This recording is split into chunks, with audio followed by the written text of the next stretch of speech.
We are fortunate to have Professor Dr. Akbar S. Ahmed, distinguished anthropologist, historian, and the ambassador of unity, of peace between Muslims and the West. He is presently at the American University in Washington.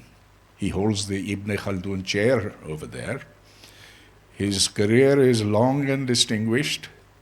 If I was to read from his resume, it would take much too long, more time than we have over here. But he has taught at various universities in the United States, including Harvard and Cornell, and Princeton, I should add. And also, he comes from a very Pakistani background. He was district commissioner in areas of the frontier and Balochistan. So he knows Pakistan, he knows Pakistanis, and he's, above all, a scholar of Islam. Well, today's topic is, as you can see over here, do Muslims fit in Europe? And Professor Akbar Ahmed has made a documentary, a part of which you will watch. It's very long, 2 hours and some minutes, and we are able to show you only some parts of that. But that will be enough for us to have a good conversation on this matter here. This is extremely important in our times. We know that the far right in Europe and in the United States focuses especially upon immigration and the immigration of Muslims to Europe and the United States. Why is there such a problem? Has there always been such a problem? What is fueling this? We will examine this after we see the documentary. But before this, I'd like to know if Professor Ahmed can hear us and is familiar with what will follow. What will follow is that after we view the documentary, we shall then, well, myself and Professor Akbar Ahmed will have a conversation that will be about 30-35 minutes, and then the audience will be welcome to join in and give their views upon on this major issue. Akbar, can you hear me? I can hear you and see you. Thank you so much. Okay, good. Shortly we will be able to see you when the screen is pulled down over here, and I'm going to pull the screen down so that we can view the documentary. And somebody will now start the projector. So in something like 30 seconds, we will begin seeing your documentary. And I do apologize that we can't see all of it because it is a bit long. Okay, so I think we are now there, we are on air, and we will now start seeing your documentary. Hello.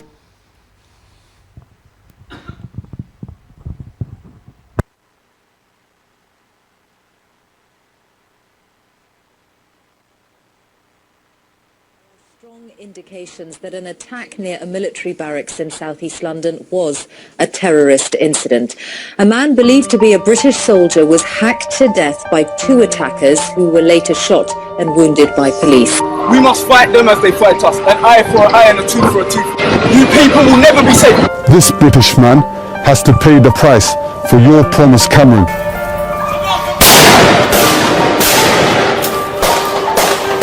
By the time they'd stopped, at least 12 people were dead.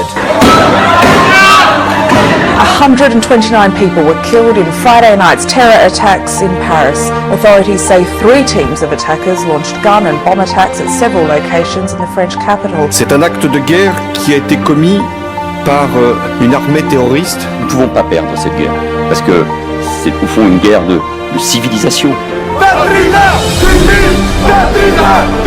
Islam is incompatible with all Western civilization. The war is started. We just need to wake up and pick a side. They feel they are better. They feel they are more civilized than xenophobic title that you can cross Europe come. In Saddam's Iraq, they will put you in front of a wall and shoot you. In Denmark, they strangle you slowly. Now I think it's reached a stage where it's a bit intolerable. Every single part of our community is under scrutiny. As a rabbi, as a Jew, as a human being, I'm shocked. I have never seen it as open, as virulent, as hateful as it is right now. Anybody who isn't a Muslim has never been to a mosque. They're not places that other people would go to. The imams, their elder, are really the problem. Are we seeing a clash of civilizations? Many are saying Islam and European identity are incompatible and that Islam has contributed nothing to Western civilization. Others disagree. Der Islam gehört zu Deutschland. Muslims are part of Europe, also through all histories. As a Muslim scholar living in the West, I set out to seek the answers with my trusty team. When you realize you've not really got close to your neighbors, you can either panic or you sit with them and listen.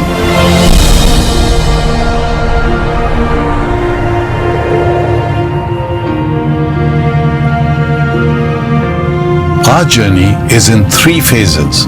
We first explore the past in Andalusia and Sicily when different religions could live together. The next phase is of Ottoman expansion into Europe and resistance to it. And the final phase, closer to our times, is of European colonization and immigration.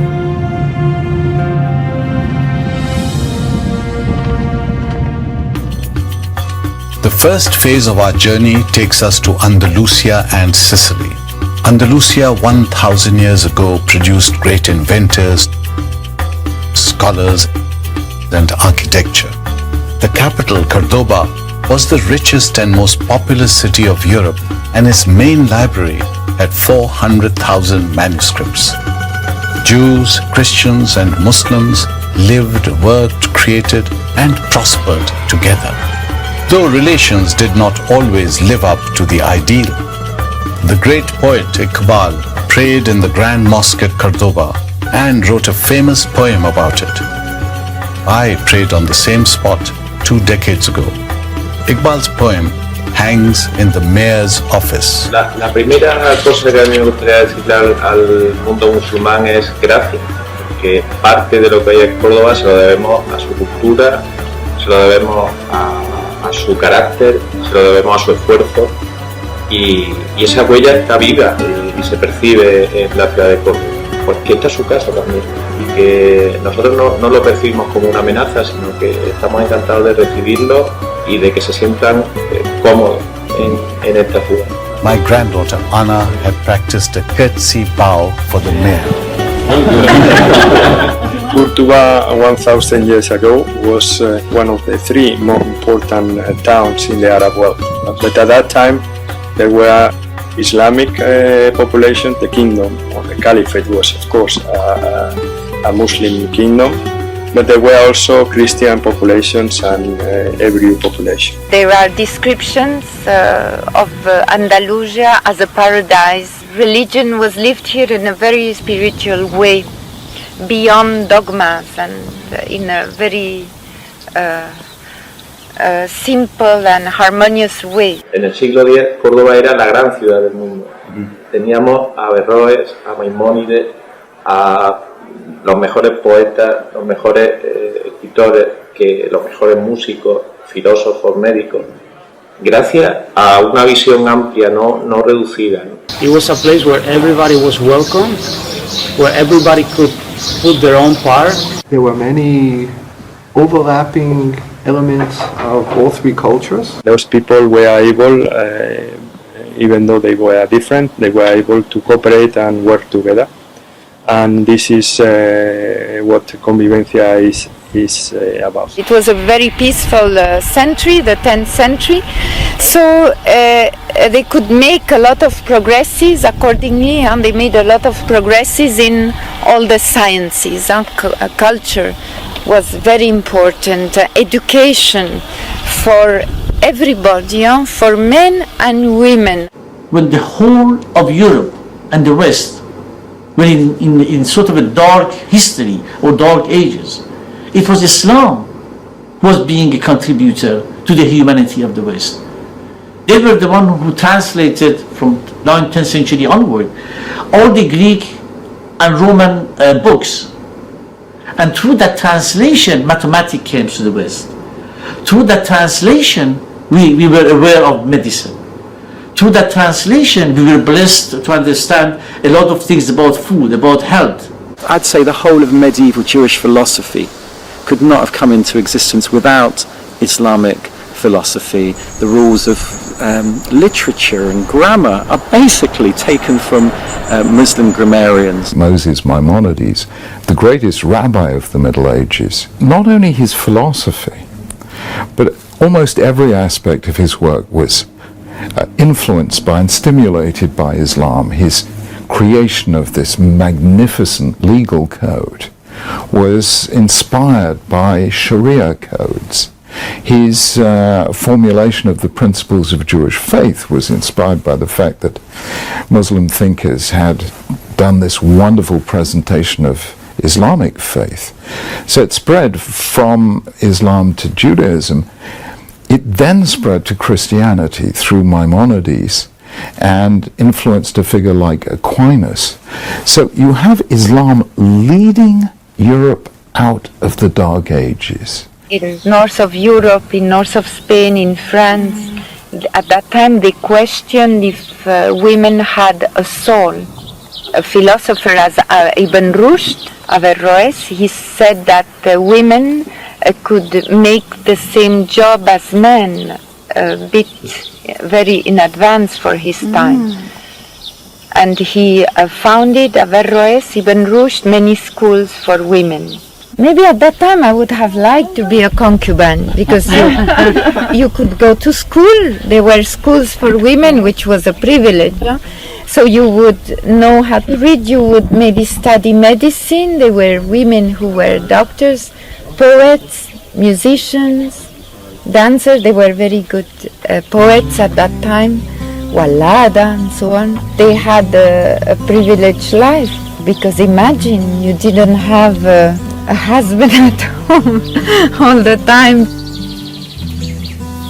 They were very emancipated, liberated women, maybe like Virginia Woolf, but at the end of the 10th century.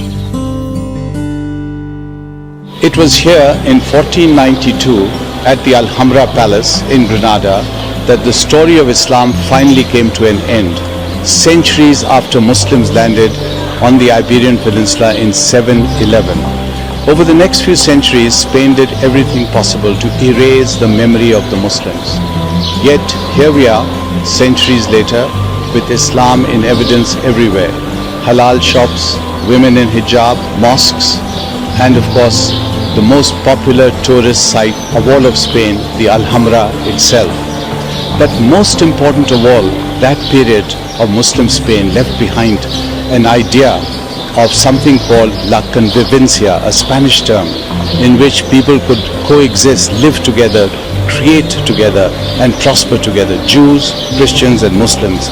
And it is this idea of la convivencia that is so desperately needed in the 21st century. And we are exploring la convivencia in Europe today. Mutton, so that's lamb? Lamb, yes. Ashfaq Ahmed hosted a delicious Pakistani dinner for us to meet community leaders. I went for a job interview. I'm an IT professional. At the fixed time, I went there and hanged my coat, and he asked me, would you like to have a cup of tea, coffee, or water? I said, just water, and we sat on a table. He said, before I start interview, I would like to tell you, we don't want to waste time, yours and mine. Our people here, we have a Dan atmosphere here in the firm, and they actually don't like any non-ethnic Dan inside their team.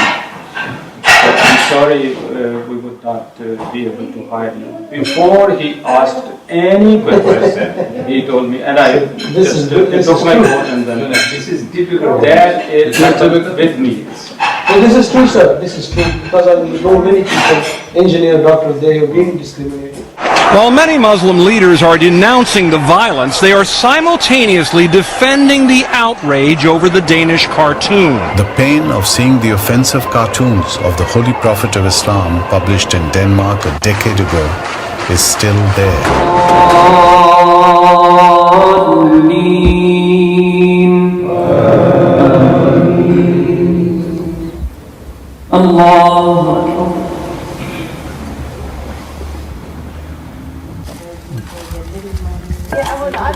How many sugar? تنتهي المشكلة بالتفاهم والحوار. It is very important to have dialogue with the Danish society, and also, as I said before, is to understand where is your freedom stop. You have to understand. We have to understand each other as a Muslim or non-Muslim. Where the things you cannot touch, and where the thing I cannot touch. So have you had a dialogue with the editors of the people who made the cartoons? Through the media. Maybe he got the message indirectly. That's not the same thing as having a face-to-face talk and explaining why Muslims were so upset. Because see, they will say, we have to have freedom of press, freedom of speech, which we must respect. We are in Denmark. But they don't understand how sensitive Muslims are even today in the secular age towards the presence and person of the Holy Prophet of Islam. Prophet Muhammad, peace be upon him, he is our role model, he's our beloved, you know, we love Muhammad. So when he gets attacked, of course it feels like, you know, you're hurt, you know, you feel personally hurt.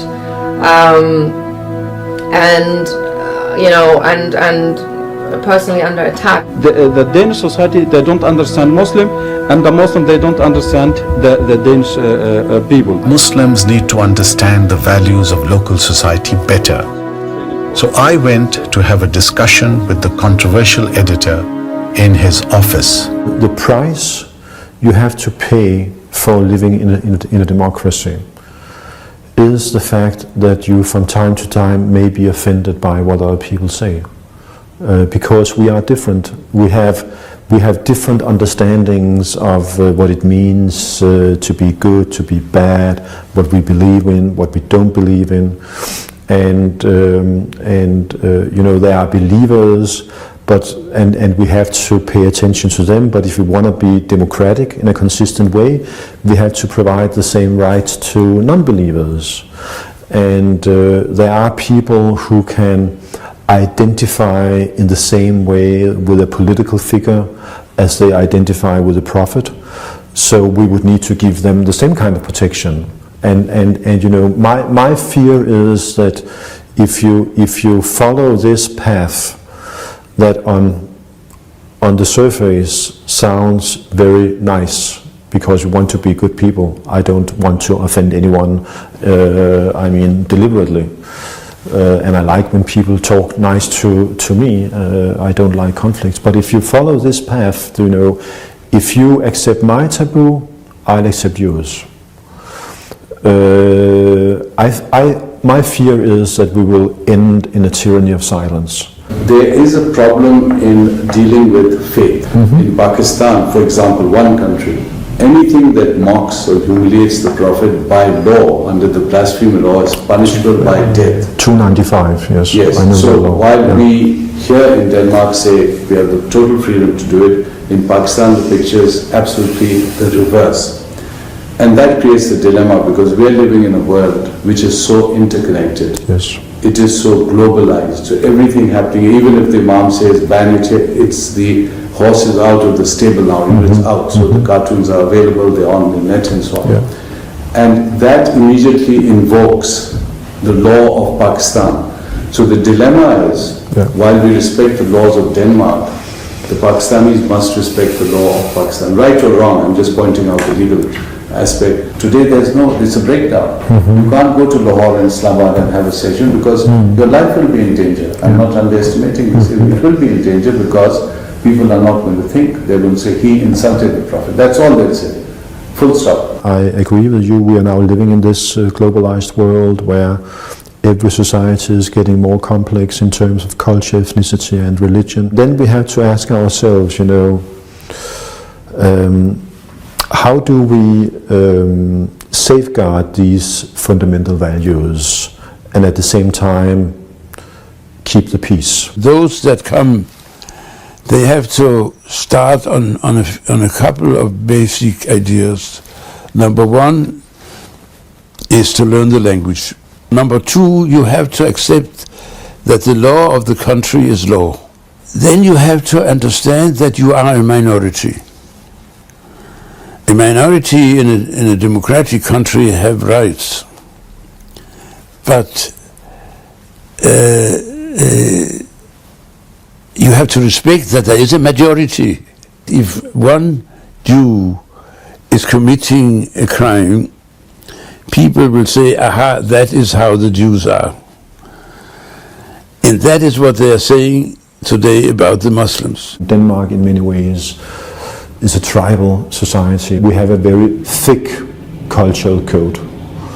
Danish identity, is many layered, but it's very thick in the sense it's very difficult for outsiders to penetrate that code and become a member or insider in Danish society. The road ahead is fraught with real dangers. The challenge for European Muslims is to rediscover the passion for knowledge and pluralism that once defined Andalusia. I am astonished at the magnificent contribution of Muslims to European civilization and am sorrowful at their predicament today. But Muslims have to vigorously challenge those who promote violence in the name of Islam. Europe's challenge is to rediscover the links between the Greeks, the Muslims in places like Andalusia, the Renaissance, and the Enlightenment. All of them share the idea of universal humanism and treating the other with dignity and justice. They must. So, Akbar, we saw this documentary, and it's a marvelously well-produced documentary, so congratulations on that. Many thoughts come to my mind, but let me start with where you ended, where you said that what we need to do is revive La Convivencia. La Convivencia. Spanish word. Yeah. Okay, which means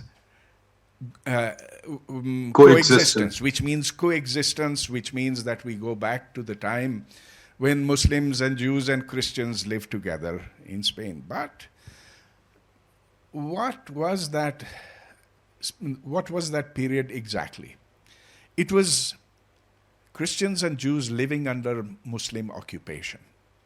And that's not the same as people having equal rights. There was certainly a part of Spain which was under Muslim occupation, which Muslims had occupied, forcibly of course, and there was a part of Spain that the Christians were still holding on to and where the Muslims were in minority, and somehow there was, around the 10th and 11th century, there was not that great a conflict, and that is what led to a lot of good things. And so it's perfectly admirable for you to say that let's bring back that time of La Convivencia, coexistence, but it's not the same as a modern democratic state. One must remember that Muslims extracted jizya from non-Muslims at that time. It is, in fact, your requirement in the Sharia to get jizya from those who do not belong to your faith. So this was not a modern democratic state. We should not hanker for that. We should want something better. Okay, so I first of all want your comment on that. Thank you, Professor Saab. Thank you for inviting me. Thank you for organizing this session. And as you rightly said, my main audience, that's why it's in English, is in the West, where they have problems with Islam. Not so much for you, because you understand Islam, as you reflect in this first question of yours. Professor Saab, I want to just point out the origin of this project so that it'll make it a bit clearer. 9/11, I had just joined American University, literally just a few days earlier. 9/11 happened. Now, I've had experience in administration. I've been a political agent. I've been a commissioner. I've been in the West. I've lived all my life in the East. And I knew that there would be a huge problem immediately following 9/11, as there was, that there would be a big gap between Muslims and non-Muslims, number one. Number two, our identities, mine as a Pakistani, would be subsumed in a bigger identity, that of a Muslim. So after 9/11, people weren't Turks or Pakistanis or Bangladeshi, they all became Muslim. Number three, I really believe that it was imperative for every Muslim, because there was so much misunderstanding about Islam, prejudice, ignorance, willful malice, all these began to feed into the media, and Islam was being depicted as a violent and completely backward, rejected religious system, which had to be attacked. And of course, Huntington's ideas of the clash of civilizations were very popular then. They were, in fact, I would say, the main intellectual force driving this whole exercise after 9/11. So it is in that environment, Pervez, that I launched very detailed scholarly studies based in fact, evidence, and fieldwork. 4 major studies over 2 decades. One was called Journey into Islam, and I spent years doing these projects with a team of students and assistants. Then Journey into America. I spent my sabbatical 1 year traveling throughout America, studying Muslim communities, societies, mosques. Then the Thistle and the Drone, in which I looked at tribal societies, the relationship between the center and the periphery throughout the Muslim world. I took 40 major societies from Morocco to Central Asia. And then the fourth project was the one you've showed some clips of, which is Journey into Europe. And again, I traveled north, south, east, west. I had a book accompanied by a film. And the purpose was, Pervez, literally to share this information with Western audiences, so it would engage in the big questions they had about Islam. Now, I'm not an official ambassador of Islam. I'm not representing any government. I'm not representing any agency or organization. You did represent Pakistan in the UK. You were ambassador. So yeah, that's for the past, benefit of the audience over here. Pervez, that was in the past. I was very much a representative for 3 decades. That's in the past. I was then a professor.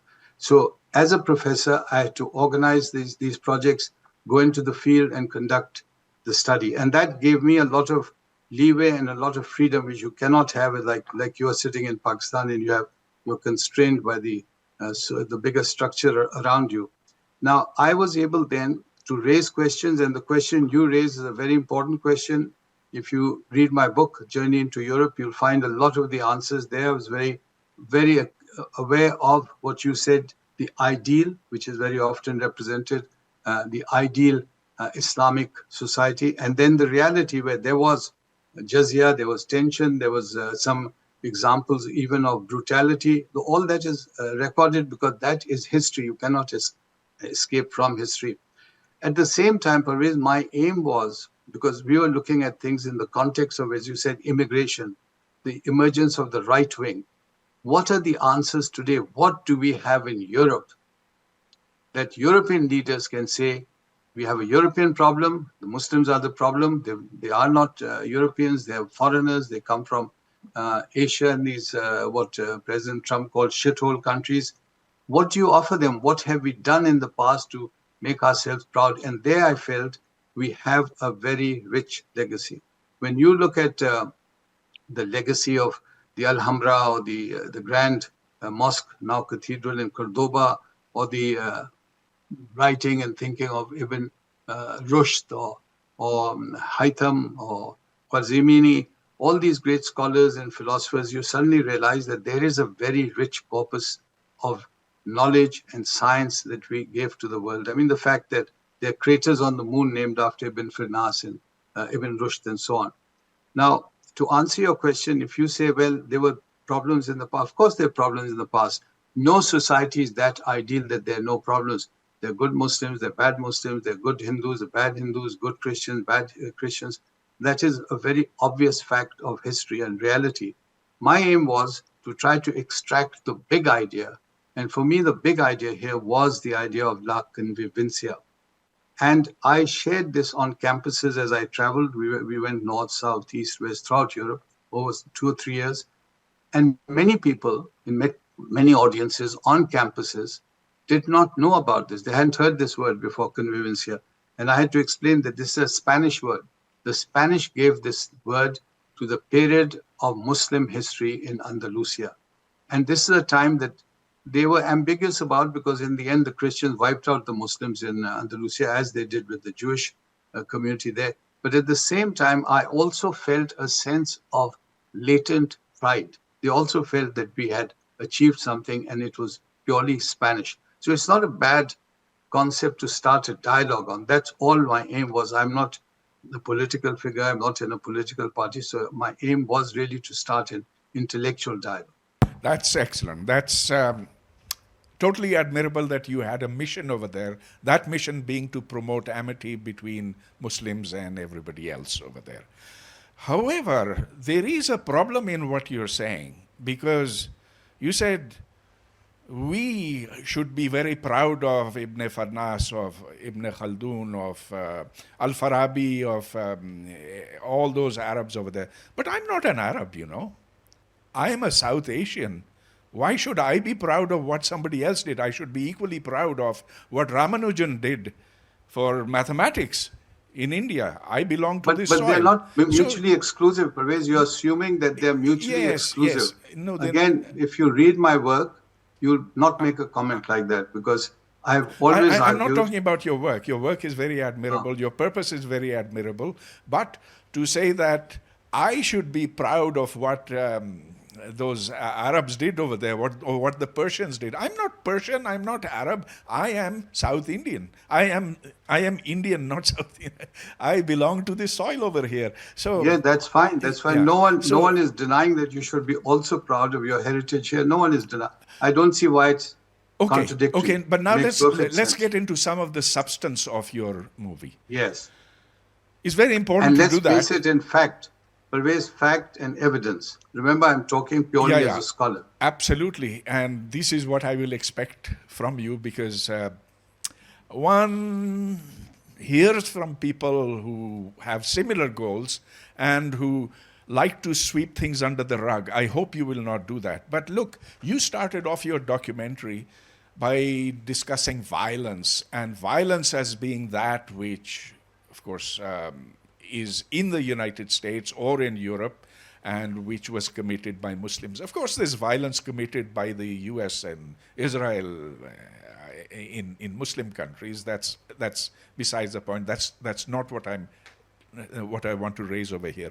What I want to say is that the prejudice against Muslims is very deep in the West.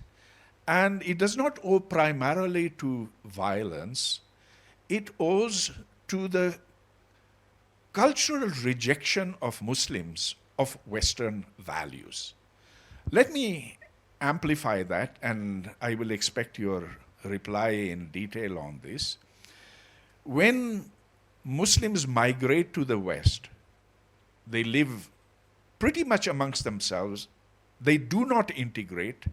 And if you want to see proof of that, go to the cities of Bradford or Birmingham or Manchester or East London, and you will see that they essentially live together. They think that the outside world, that is the country to which they have migrated to, is morally corrupt. This idea that they live in a morally corrupt society and they must protect themselves is so utterly pervasive in my experience.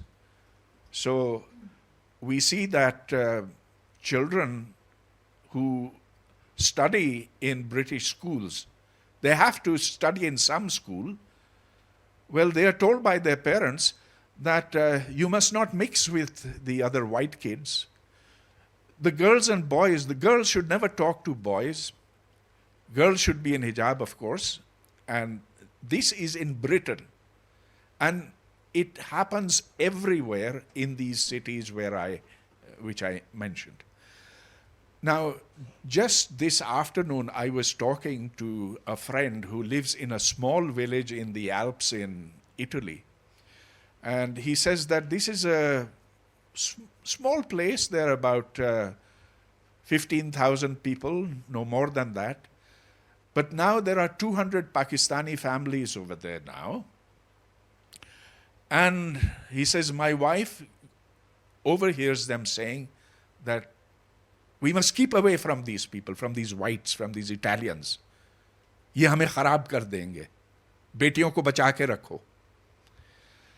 Now, if this is the sort of attitude that we take to the West, could the outcome be different? So, Akbar, I want to ask you, have you made a comparative analysis of the discrimination that is faced and the attitudes that different groups have? They could be Hindus, they could be Africans, and then, of course, there are Muslims. Have you compared these to see how well they integrate into the societies that they have chosen to migrate into, and the attitudes? Pervez, these are important questions, and you will credit me as a professional anthropologist that I would not only have very quickly focused on them, but studied them and tried to answer them on the basis of statistics, evidence, interviews. And I've done precisely this. You mentioned Bradford. I spent a lot of time in Bradford, very detailed study. And incidentally, in this film, you'll see clips from Bradford. And exactly as you say, not only are the communities divided in terms of nationality, so it's not just Pakistanis or Indians or whatever, it's also on the basis of districts. So there'll be someone from Azad Kashmir, and within that there'll be a subdivision there, so from one particular village. And that has an advantage, no doubt, in terms of community. It gives some stability, it gives some identity. But as you point out, it also has a sense of generating fear and suspicion in the larger community. And we also interviewed people who were not of that community, and they express exactly these opinions. And this is a problem, you'll appreciate, Pervez, not only with Pakistani immigrants, but other immigrants, the Indians going to Europe or coming now to America. And I watch this as a scholar, I'm making notes all the time, that they have the same problem. We think we may have exclusively these problems, but they have similar problems, not integrating, the larger community becoming suspicious, etc. So this is a common pattern of immigrant communities. As far as the opening of the film is concerned, I deliberately selected something sensational coming from the media precisely to make the point that this is how the average European sees Muslims. Violent, someone has just beheaded someone in the main streets of London, and so on. And that is what we were going to challenge in the film. So it was simply a media choice to get attention of people to see the film and to challenge that perception of Islam. Again, I am talking as a very broadly in terms of a Muslim historian looking at Muslim culture, looking at Muslim history. I'm not looking at it as an Arab or a non-Arab or a Pakistani or a non-Pakistani. I'm looking at my background, my personal background in the larger. For example, when we went to India and Living Islam, we looked at the achievements of what the Muslims had done there. And again, the pluses, the minuses, all that came out.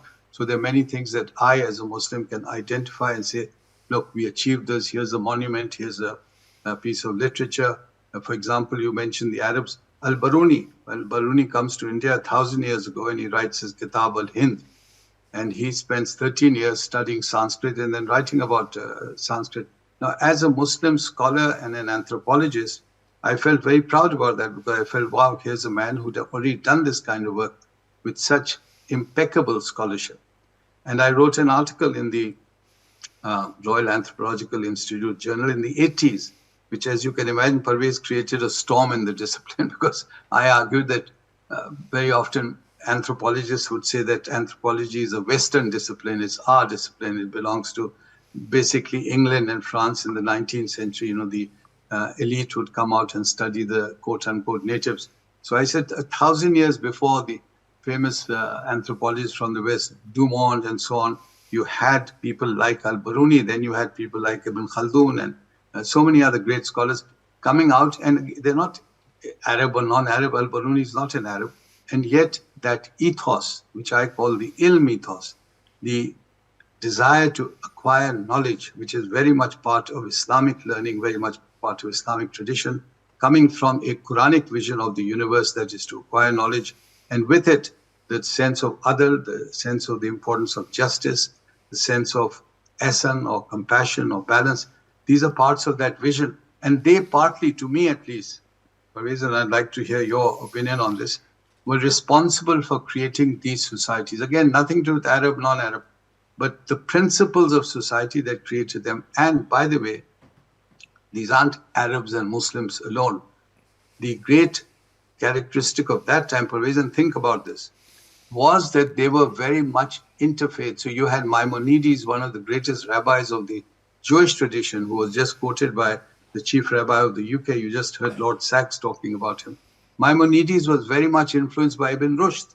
Then St. Thomas Aquinas, the greatest theologian of the church, was very much influenced by Ibn Rushd again. So it was a time of great intellectual synthesis. And I don't think they looked at each other as we do these days. Wo Pakistani hai, main Pakistani nahi hu, Indian hai, hu ye. They looked at knowledge as knowledge. And the proof of that is in their writing. And there was also the gender factor, which pleased me a great deal. Ibn Arabi's mentor, tutor, was a female. The person who started the oldest university in Fez, as you know, was a woman.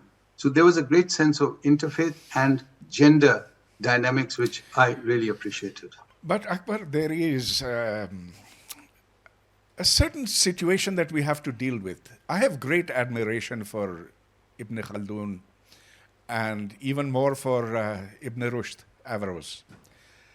However, Ibn Rushd is despised by people in Muslim countries today, particularly Pakistan. In fact, you have Allama Muhammad Iqbal write specifically against Ibn Rushd because he's considered a rationalist.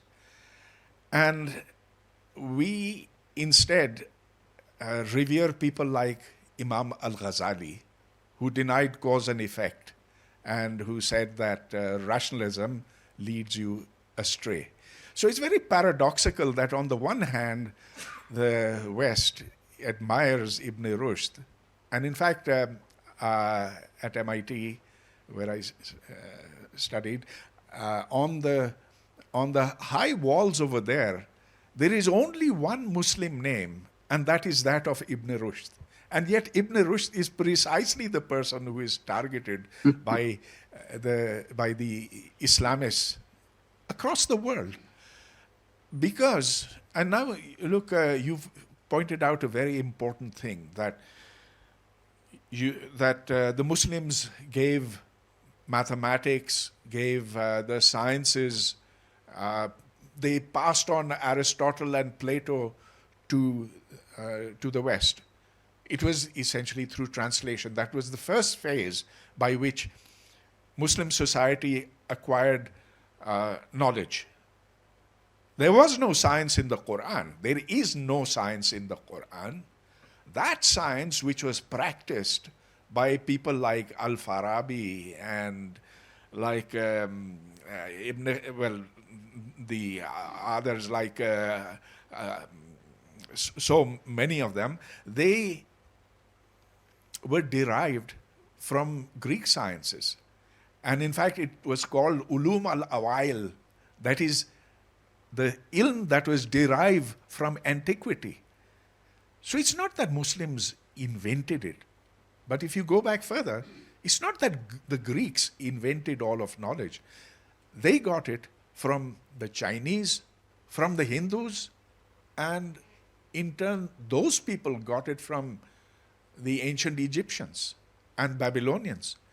So every culture has benefited and passed on its good things to the one that came later. So I do admire what you're saying and what you're trying to do over there, and make the West conscious of the fact that they owe at least something to Islam. Although, you know... But also, Pervez, the point you make about knowledge, that's why I don't want to emphasize Arab or non-Arab. And that, of course, I don't have to tell you, was the great last sermon of the Holy Prophet, peace be upon him, in which he said we must judge people not by being Arab or non-Arab or the color of their skin, but by what they do, the goodness of their character. My point is precisely this, that even the golden age of Islam was the golden age because it was a accumulation of Greek knowledge, Hindu knowledge, Chinese knowledge, and the receptivity. They opened their arms, they opened their minds to knowledge. Now you're saying in Pakistan this happens and that's well. You're an intellectual. I know that you would be under sometimes criticism, under buffeting, simply because you're an intellectual. People would easily misunderstand you. When you invited me to your show, and frankly, I'm honored to I'm be not on your concerned show. about myself. I'm concerned about ordinary people in the street today who can be accused at any point of being deviants and can be targeted. And to give you an example of that, there was this girl who was wearing a T-shirt which had koi libas. She was wearing something, I didn't see it myself, but it was all over social media, all over the media. She had halwa written on it in Arabic script. And she was attacked as having blasphemed for having ridiculed Quranic verses. Now, isn't that the height of madness? Is that is where we have sunk to. To give you another example, this is just of a few days ago. A man and his wife get into a quarrel. The wife knows this guy is going to say some nonsense. She records him on her mobile phone, and then soon as they've finished quarreling, whatever, she runs out and she says that this man has blasphemed. And today that man is under the sentence of death. Now, this is how people are resolving their domestic disputes as well, using blasphemy. Or to give you another example, today in Pakistan, it is very common, it has become increasingly common to have some message sent to you which is blasphemous, and then maybe you delete it, maybe you don't. Then somebody asks you, did you see that? And she says, or he says, no, I didn't. So sends it again, can you send it back? And then it becomes a part of that record. Now, this is a blasphemy gang. They make a lot of money on this. This has been recorded and is part of the Federal Investigation Agency's record, FIA. So this is a kind of scam. This is a scam. But look at the mood over here. That a professor at LUMS by the name of Taimur Rahman, I read this in Dawn just 3 days ago, he merely repeated what I'm telling you now, and he was booked for blasphemy. He had to go and present himself at the Thana. So I think we can tell the West whatever we like, that we're very nice people, but this is the way that we are behaving inside our own countries. And don't you think, Pervez, that is precisely why you need to make people aware of their own history and their own background and their own features? Because everything I've told you is coming, although you didn't link it up, but I would link the cause and effect. The ilm ethos is coming from the Quran and the sayings of the Prophet, where they emphasize ilm, ilm, ilm as the second most used word in the Quran. So it's laying the foundations for this ilm ethos, which comes to flower in the golden age of Islam. It could not have flowered without that. And then, of course, it takes in the Greeks and the Hindus and the Chinese and so on. It becomes a world civilization.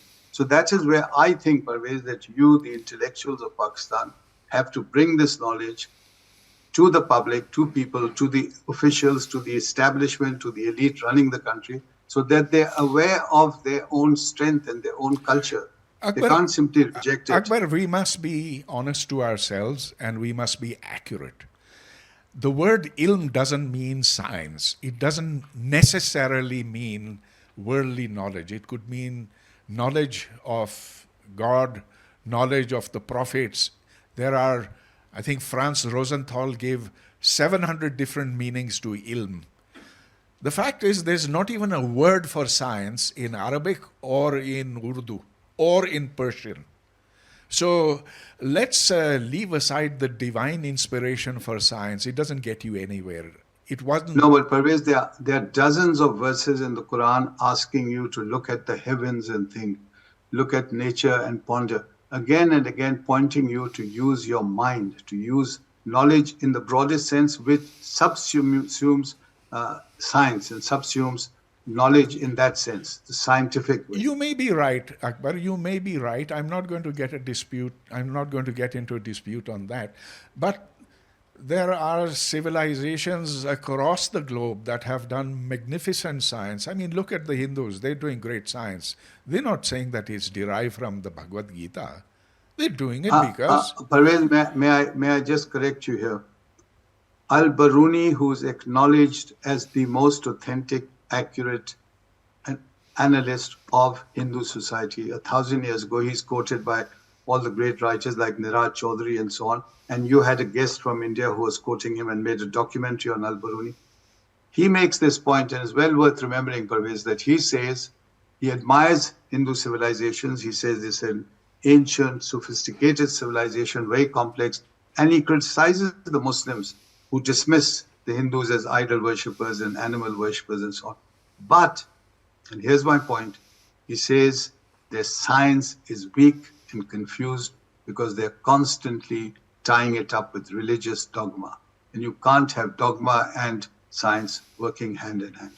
And that, I think, is something well worth remembering, because that affects... Al-Biruni is one of my heroes. So you don't have to convince me on that. The way, for someone to spend 13 years learning Sanskrit and then going to all the gurus and mahagurus of that time and learning from them, that is truly remarkable.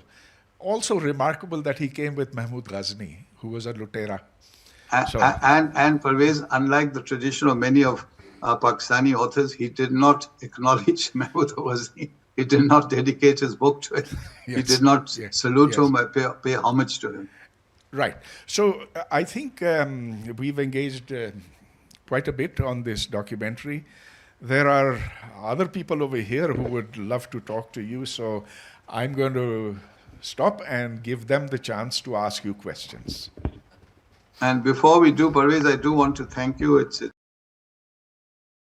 engaging with you on this exercise, and I really would want you to think about this and share it with Pakistan, because if anything, what you're telling me, Pakistani and Pakistan society really needs to know its own cultural history.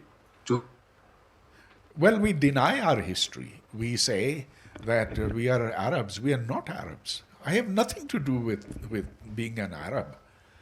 My hero in mathematics should be Ramanujan, not Al-Khwarizmi. Yes. Not Al-Khwarizmi. But it's So not contradictory. why I don't know why. Pervez, I don't know why you're defensive. There's no problem with that at all. You've got some extraordinary people from the subcontinent, which we share. And we are proud of them, these great figures coming out of this region. Unfortunately, we can't even take their names in Pakistan. We can't even take Abdul Salam's name here because, he's a bad guy. Belongs to a bad strain that was once a part of Islam. So well, Pervez, I would analyze it differently. I would say that ours is a very iconoclastic society. So any hero that you have, except for one, the founder of Pakistan, Quaid-e-Azam, you see the pattern, whether it's Salam or whether it's Malala or whether it's Benazir or whether it's now Imran Khan, Pakistanis themselves pull them down. And this puzzles me because these are genuine figures. You may agree with them, you may disagree with them, you may have nothing to do with them, but they've achieved a certain status, they've contributed to the world in their own field. And we don't, we just want to pull them down. Anyway, Pervez. Okay, there's actually reason to Sorry pull for some taking of up them so much down. time. I'm a distinguished audience. Yes. So now we'll now move on to the audience, and so perhaps we could start from here. Professor, thank you for enlightening us. My name is Shahid Rasul Chaudhry. I'm a barrister by profession. I practice in United States, United Kingdom, and in Pakistan. Dr. Hoodbhoy made comments that we need to mix ourselves when we go to Europe or any other country that we go to, we migrate to. My wife is German. I asked her once, how did you see other people from different religions and nationalities come and mix there? She used the word ghettos. And she said the Jewish, because she was born in 1936, she's a lot older than I am. She said that when she was a child, all she did before World War II, she saw that these cults, the Jewish people, they lived together. And now, similarly, they see the Turkish people in Germany, who work mostly in the industries, they live together also. And these Muslims, they have honor killings. And that is putting them on the map. Rightfully so, we do need to mix up with the other people or we don't go abroad. We must be tolerant and accept this. I faced an incident. I was in Pakistan. I did a video hearing in Manchester. The judge, honorable, I would not mention his name, he asked me if I was an American. Because of my American accent, I've been living in the United States and still living for the last 53 years. And how did I get my license to practice in United Kingdom? I answered all his questions. I gave him my Bar Standard Board's license number, Lincoln's Inn's membership number, and I reported him, and he was reprimanded. So we have to be broad-minded and take this thing with a pinch of salt, but we must report these incidences also. And you made a movie on Jinnah at Lincoln's Inn. There's a big painting that you must have seen and that has been written. There's our Prophet's painting is there. And with that painting, because of that painting, Muhammad Ali Jinnah attended and became member of Lincoln's Inn, which ordinary people do not know. They think there's a gate where it says the lawgiver. Actually, that is the lawgiver.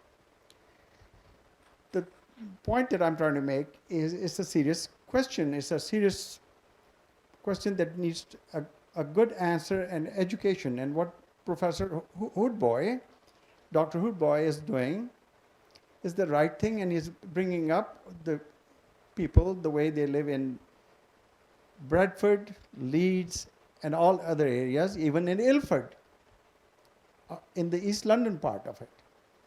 They get together. They don't want to mix up, and that is going to cause lots of problems in the future for the generations to come. Thank you. Any response, Akbar? Yes. What was the name again, Pervez, of our distinguished guest? Mr. Shahid. He's a barrister. Shahid Saab, you're absolutely right. I mentioned that I had studied the community in the UK. I spent time in Bradford, in Manchester, Birmingham, Cambridge, London. And this is the conclusion that you come to just straight away on the surface level. You see the community, you see it's kind of being forced into ghettos. Some of them doing well. I don't think we should just be using these black and white analyses. Some of them doing very well. Some of these days you have a lot of lords and mayors coming from the community. But I worry because I'm looking at these trends again, not as an Arab or as a Pakistani, but as an analyst. And I'm seeing this resurgence of the right wing in Europe, a very sharp right wing. I remember when this Salman Rushdie crisis erupted in the late 80s, early 90s with his book. I remember that Dr. Shabir Akhtar wrote op-ed in The Guardian. And he wrote, I don't know, Professor Hoodbhoy, whether you remember this or not, but he wrote an op-ed in which he said, when there are gas chambers next time round in Europe, we know who will be in them. And when I read it, I said, oh, this is obviously this overheated imagination. But now you have people in Europe, in the right-wing extreme groups, and I've documented this in my book, Journey into Europe, who are actually saying this. They're saying, get them out, just they should leave. Muslims should leave. They're not wanted. They're not welcome. So I think there's more urgency to the kind of study that I'm recommending, to the kind of dialogue, to the kind of outreach, than is purely academic. It's a question. We have the privilege. We are writing, thinking. We are in a position where we can help. And I think each one of us where we can, like Pervez, you're doing a great job. Shahid Saab is giving examples. We really should be out there, reaching out, connecting with the community and helping them adjust to the coming time, because the coming time, as I see it, यहाँ पर भी in America now, you're hearing the trends, you're hearing seeing the actions that are being taken, you're hearing the dialogue. Some of it is very heated. Again, Islam is involved in it, and when I talk about Islam, they're not saying Pakistanis are good, all the other Arabs are bad, and so on. It's all Muslims. So there you have a similar situation where Muslims must respond to this as a body and begin to explain who they are, what their background is, and how they can live with the world. As Shahid Saab says, how are we able to live in the world and earn the respect of our neighbors and our colleagues who may not belong to our religion or our background? There's another question here. Thank you, Dr. Akbar S. Ahmed. It's Dr. Bina Akram Khan here, and I'm very happy to see you here. I'm from Djibouti. I have read your books. You have been in Hazara, and Mansehra is, of course, the place which you have written about, right? So I'm really overwhelmed by that. Thank you, Dr. Akbar S. Ahmed. I was all ears, and the discussion here is all about, do Muslims fit in Europe? I was in USA. I was doing my externship in University of Wisconsin Hospital and Clinics in Midwest when the 9/11 happened. I was preparing the breakfast and the news breaks, and when I go to the university not knowing what I will encounter, and here I was identifying myself as Muslim, then women, then from Pakistan, right? Immediately my identity changed from a friend to a different, we, us and them sort of thing. And we happened to have the open house in our masjid that Friday. And after that, a series of interactions with, of course, I was interacting with interfaith institutions already existing there before 9/11, and we were working. But there was a huge dialogue, Muslim women oppressed or liberated. And Dr. Rebecca Walsh was, I exactly remember, she was heading the women department in University of Wisconsin, and Dr. Amina Cherokee from the native tribe, she was invited for discussion. And long thing, I think it has to do a lot. Fitting or not fitting into some other society, it has to do a lot with your social, I think, arena. We were so far discussing the core sciences, whether Muslims contributed to that or we accept them, Ibn Rushd, we do not accept, whatever. For me, being a woman, I think a huge part of that is related to Muslim women rights. If we see England, we see America, if we want to establish our own little world where we can have the regulations, which most of the time I hear that the families do not want to interact with the Western societies just because they are horrified by the thing that their women will be, I think, going astray, right? A lot of that has to do with us, the women. I came back to Pakistan and I started working on rights of Muslim women. And I found my Pakistan, if I look at the women rights through legislative lens, believe you me, Pakistan society have actually taken the women as hostage in the institution of marriage because Islam says something different and we have something else. And it was so difficult initially to talk to stakeholders about that gender-based violence is actually in that box you're not even trying to listen to. So I think whenever we are talking about Europe and Muslims, we have to talk about gender segregated thing as well, like how we look at Muslim women and what actually Islam says and what actually we are doing as societies. I'm sorry it was a bit longer, but yeah, but gender segregation. The question of what Islam says is a very difficult one, of course. Yeah. The Council of Islamic Ideology recently has ruled that a man can take his second wife, take a third wife, take a fourth wife, without seeking permission from his first wife. Now, I don't know if this is true Islam or not. How am I going to contest them on this But matter? Dr. Pervez and Dr. Akbar Ahmed, there were quite a few things in Council of Islamic Ideology's books which were recommended to the Parliament, and Constitution's Article 230 specially says that whatever is being recommended by Council of Islamic Ideology, I'm talking about those positive things which I have isolated, and we have drafted the law soon. We are going to table them maybe as a part of government's initiative. We have that or the private member bill.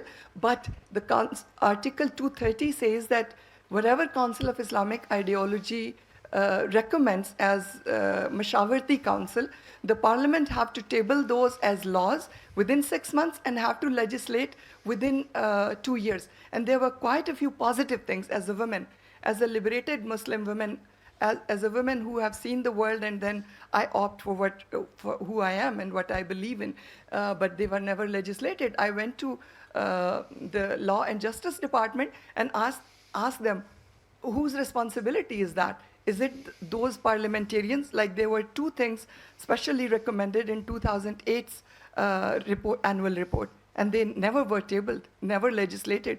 Whom I have to look towards if I have suffered or any other woman because of lack of legislation. Okay, we'll get Akbar's response on this.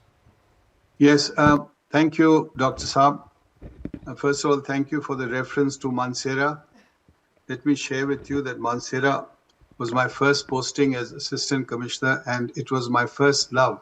I loved the people, I loved the area. It's a beautiful, beautiful country, and I have always prayed for the people there. Thank you. Understanding that how these greater forces of history then begin to overtake the smaller districts. Lovely place.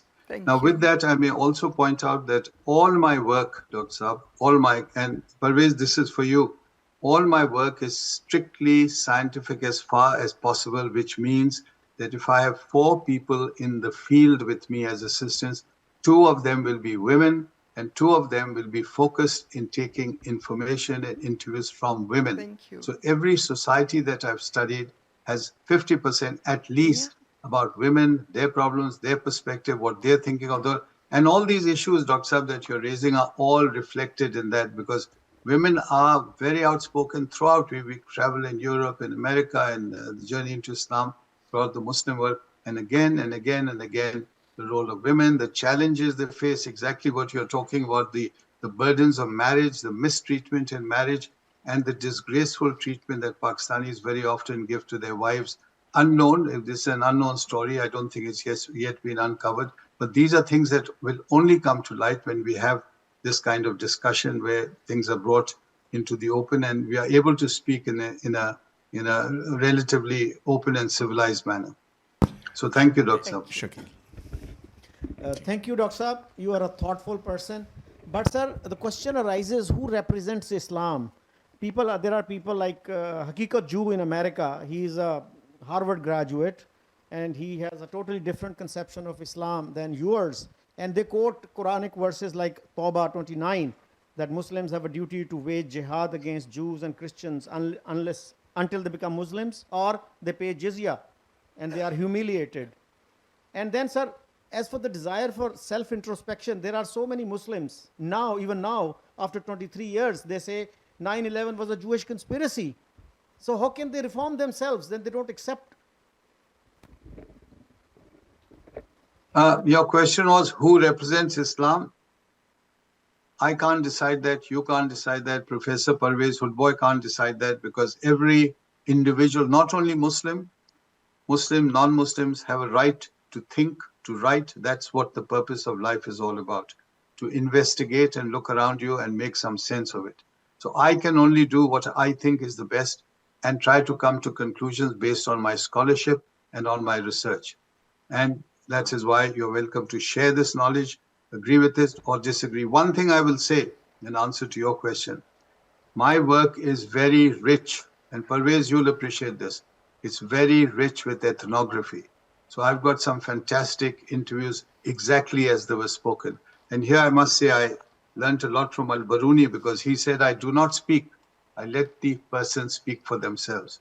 So the Brahmin will tell me about Hinduism, about Sanskrit, about his culture. And that's what my job is, to relay that.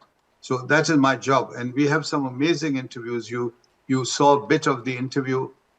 And Pervez, I want to share this with you and your audience.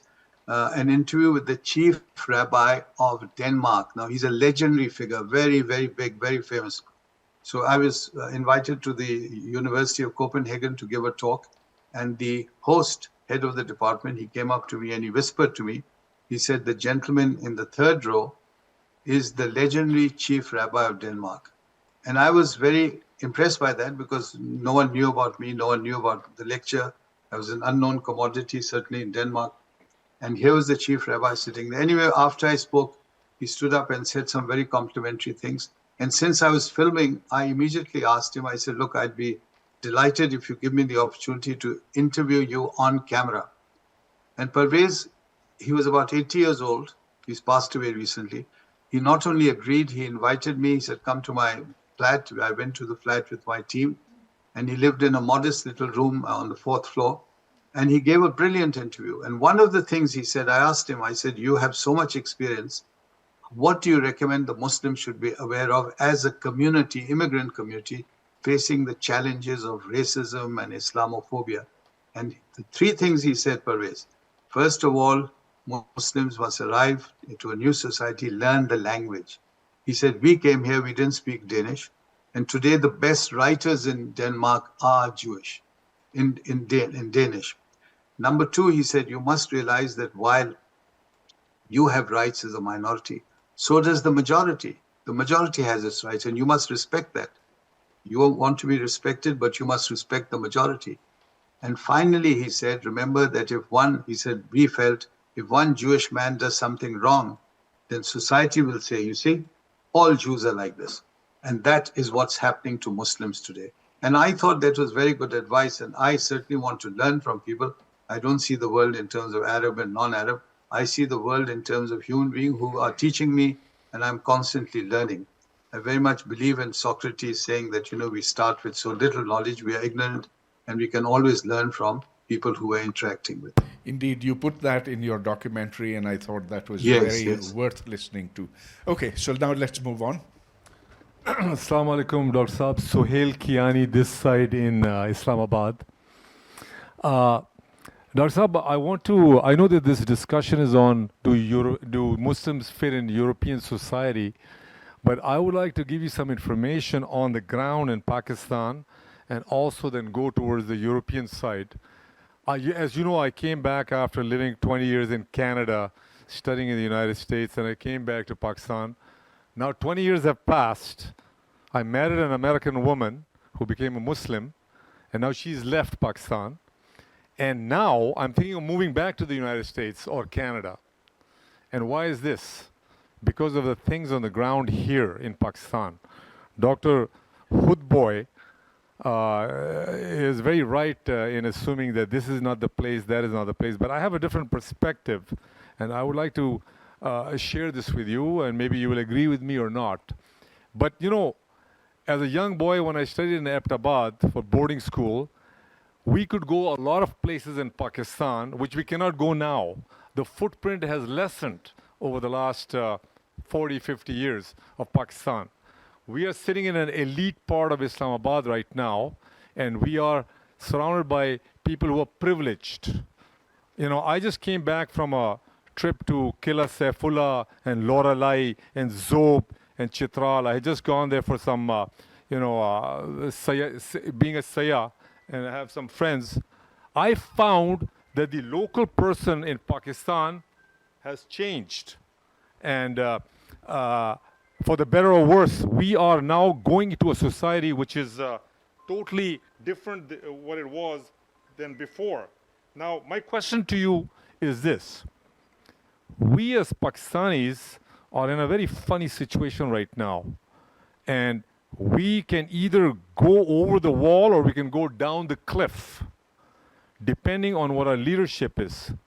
So yesterday I had a meeting with the chief of the army staff, General Munir, and the Prime Minister presided over a conference called Pakistan Minerals Forum.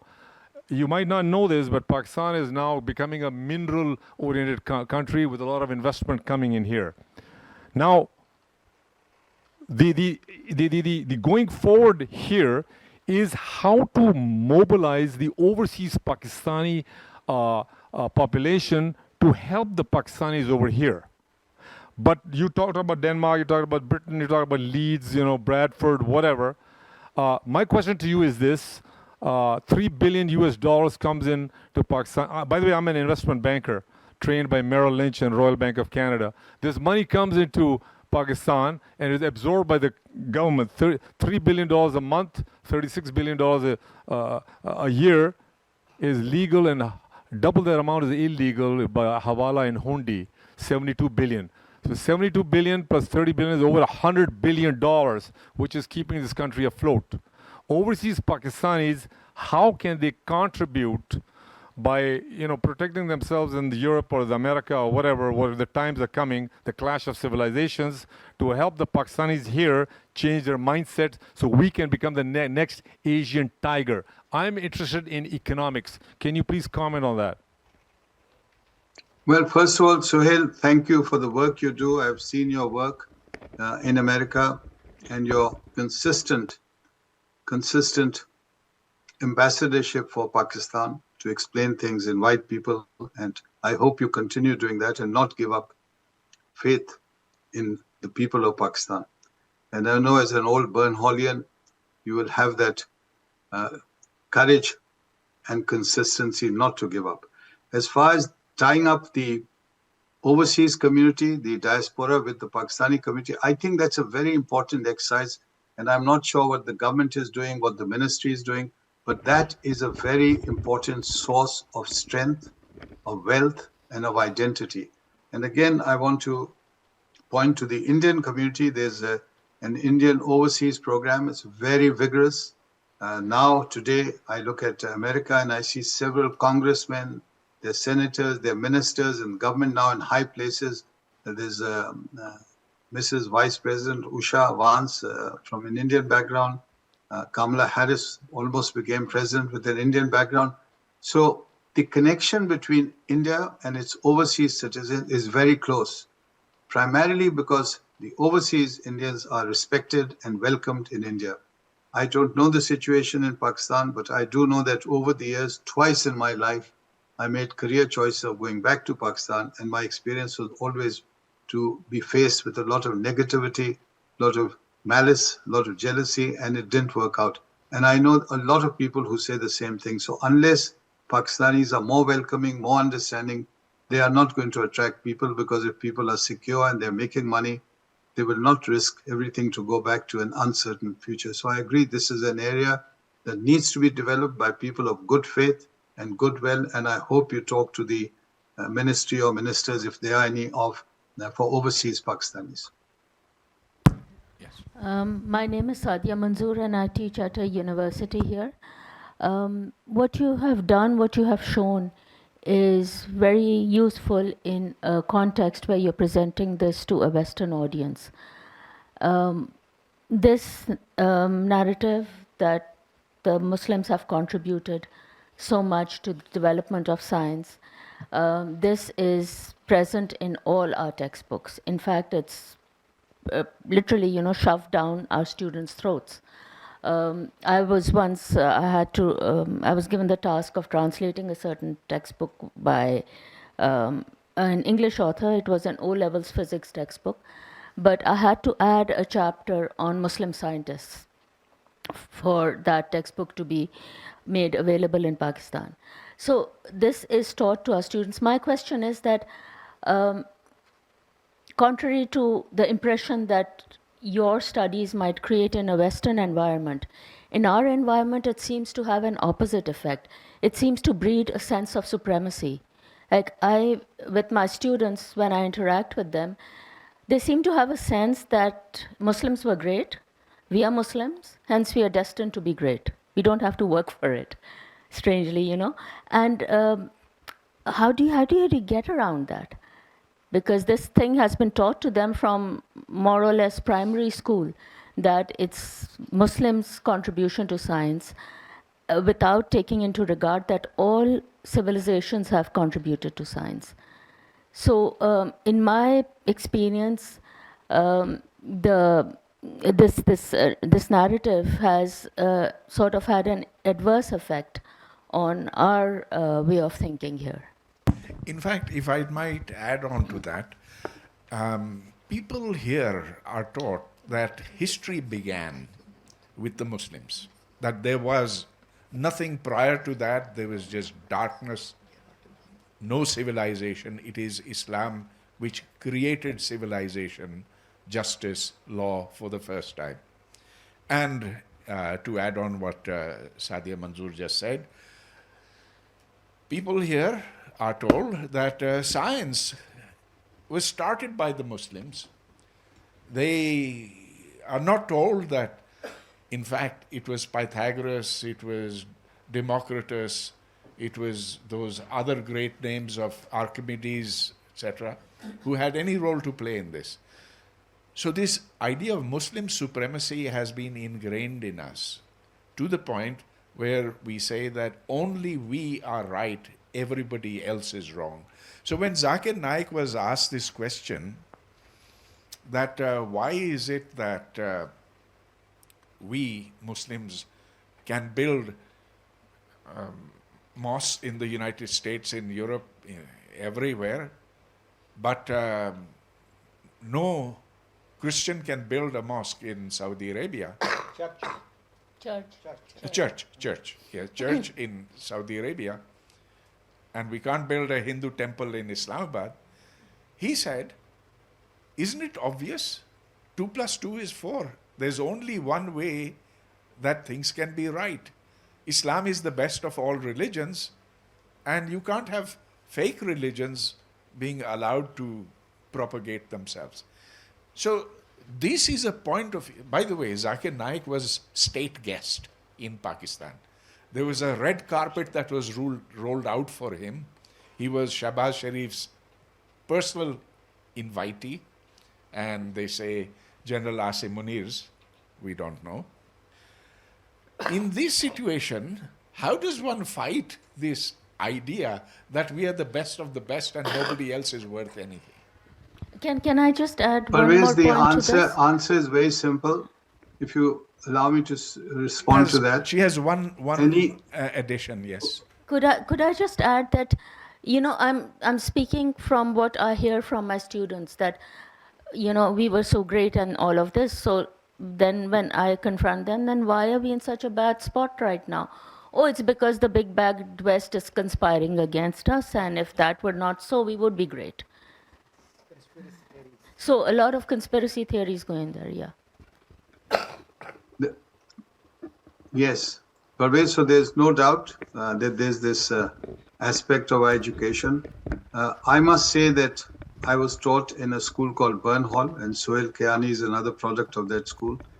And in my time, one of the, I think, gaps in my education was that there was so little taught of history or science, really, and that it was of rather poor quality.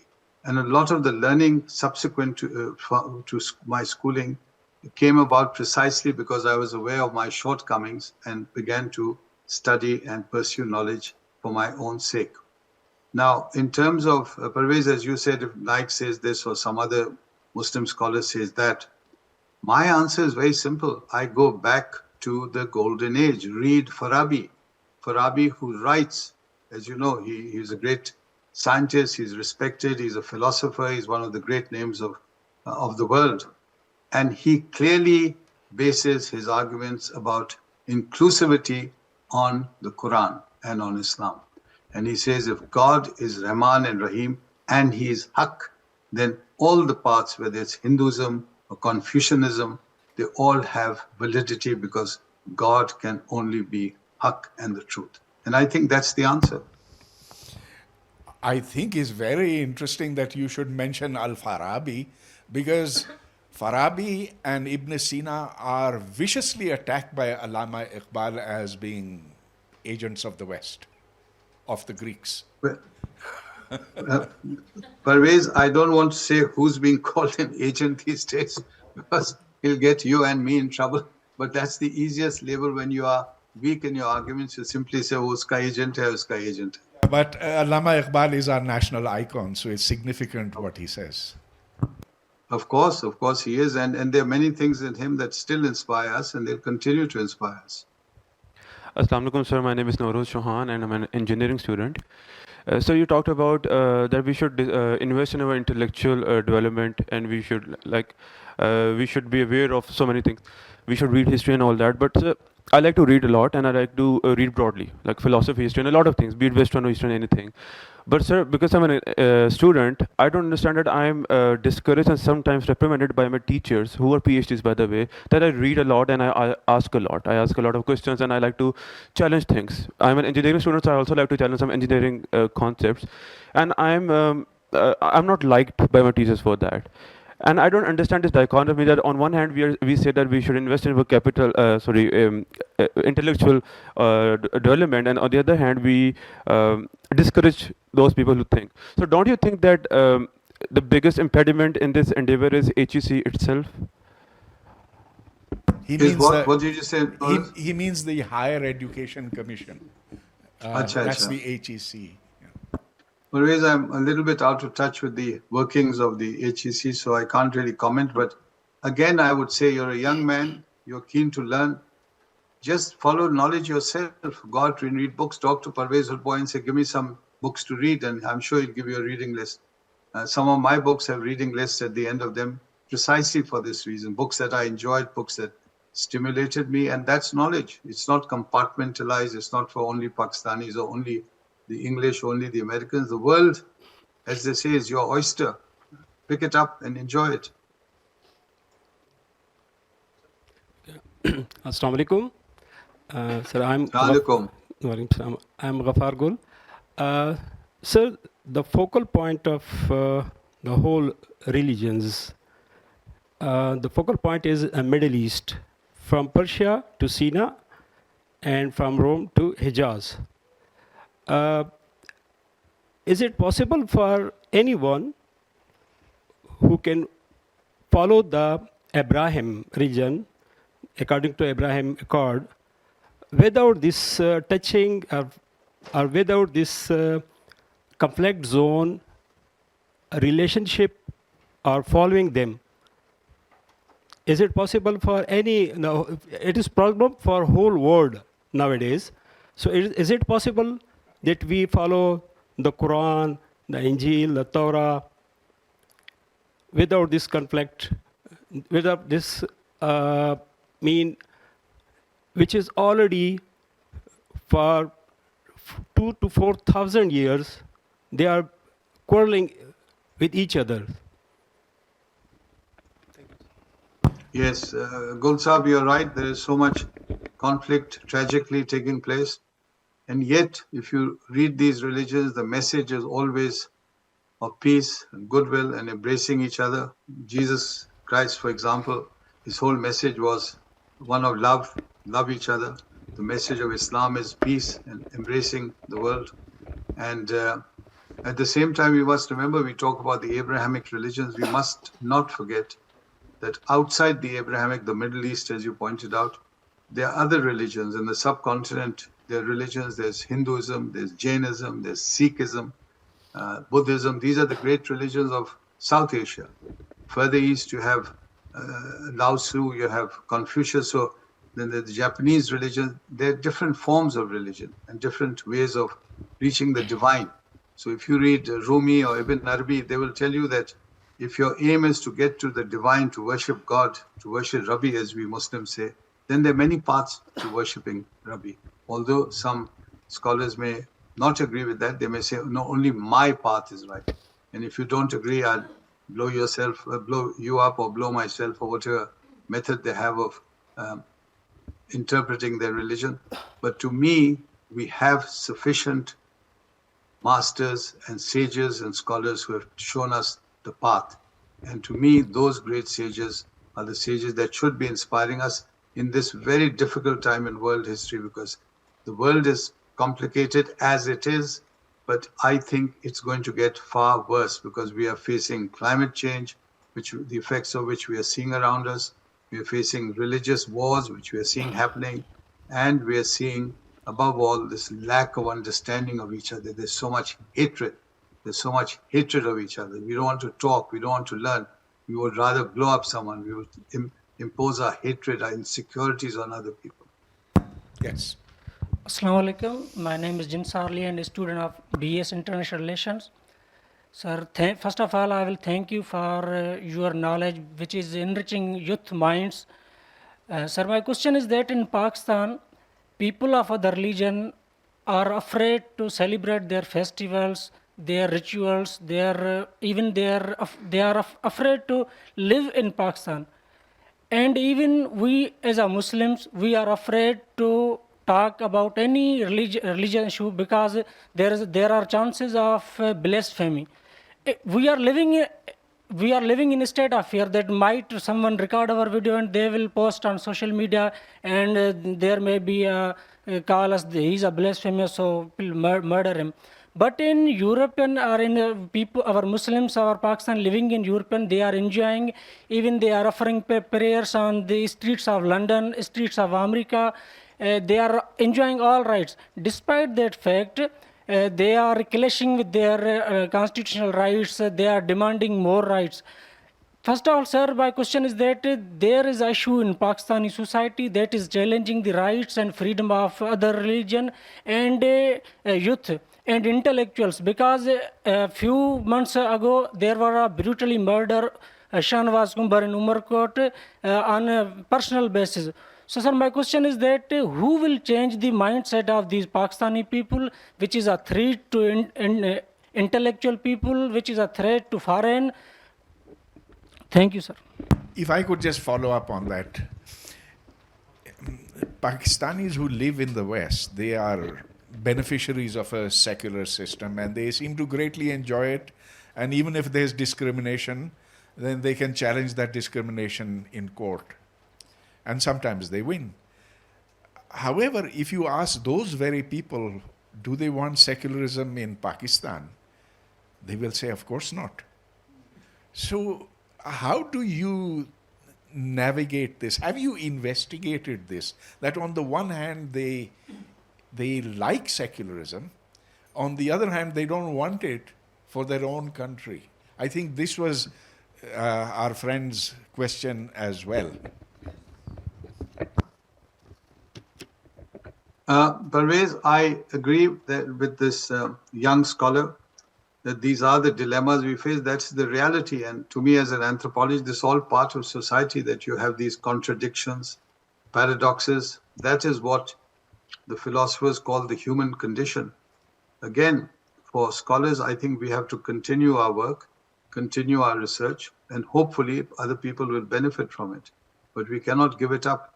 And above all, Pervez, and I come to you now, the intellectuals who are the shining lights of any society, your impact on the people who are running the state of affairs is critical.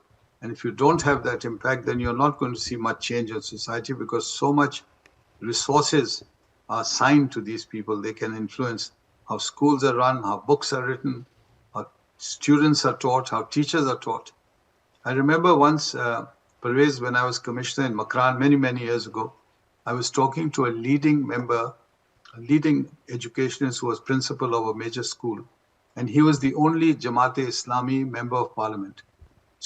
So I began to talk to him and try to understand how these children are being taught. So Pervez, maine unse pucha, I said, what is being taught in your schools? What is the syllabus? Are you teaching them Ibn Arabi or Rumi?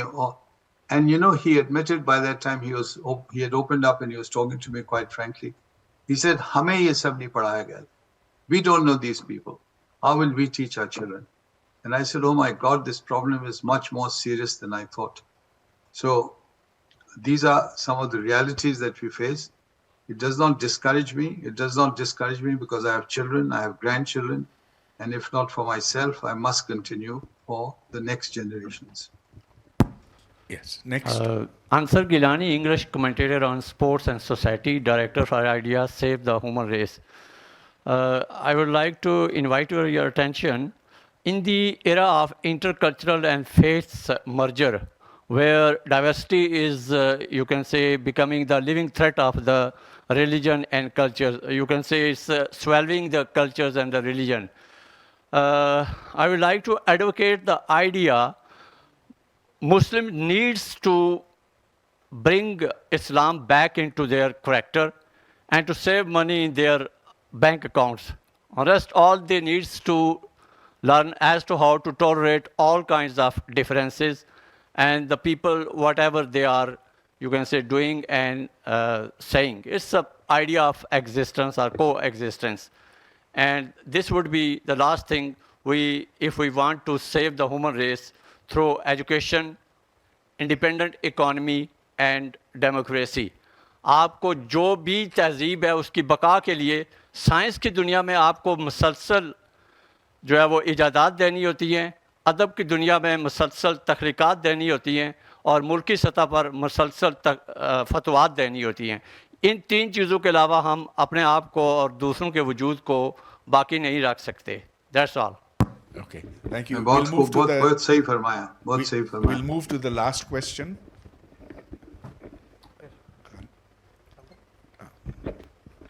Well, interesting discussions over here. I am not an expert. I have not done such scholarly research as you people. But for me, the world is divided into 2 or 3 sections. There are the whites, and of course there are the non-white. And what we see today, I think, is a reaction of 300 years of colonization, exploitation by the West. Exploitation means exploitation by the whites, and even in Europe, at the moment, as the situation is, there is a white Europe, and then a little bit of a non-white Europe. And it is very, very clear when you hear the comments of, for example, the Hungarian Prime Minister, who says all these immigrants are cockroaches, and Eastern Europe, of course, is very extreme. And then, of course, there is this differential of wealth. Why don't the sheikhs migrate to Europe?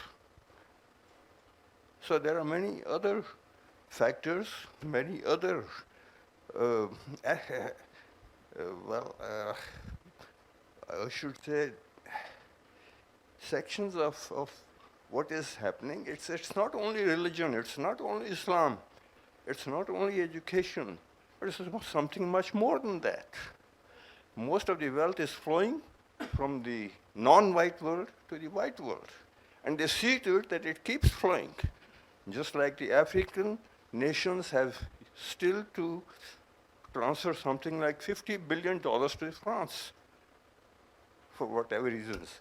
So I cannot go into details, but this is my view. Okay, well, that's a point of view. Of course, now there's China, which has come up, and that opens a whole new scenario there. Akbar, thank you very much. You have broached issues, you've brought them up, made us think, made people in this audience aware of some of the bigger issues of our times. We salute you, we congratulate you for your efforts in creating harmony between Muslims and everybody else where you live.